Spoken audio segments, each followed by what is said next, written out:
with regards to tourism is just an issue of practicality in terms of applying for visas to come to South Africa.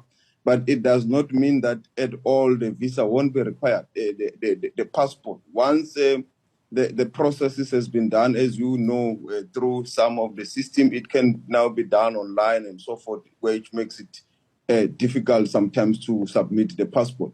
But once the visa has been approved, the person will still have to submit the passport, which will then enable it to be stamped in that passport, and so forth. So it is still something that has to be done at a particular stage. But to ease the process of practicality, that is what the Technical Committee on Home Affairs and the Minister of Interior in Nigeria are working on and have worked on to enable this facilitation.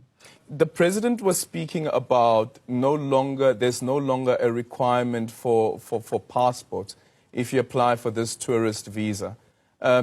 What does it mean? Yes, and that's what I clarified earlier on, Adrian, that is the initial stage of the application for the visa. For example, as I've said, if you do it online, it may be difficult to submit the passport. But once the visa process has been approved, your visa, there is still a requirement for the tourist to submit the passport in our mission there in Nigeria, to then be able to be the passport to be stamped with the visa, and for the person to then travel. The president was speaking of largely the process and what informs this aspect.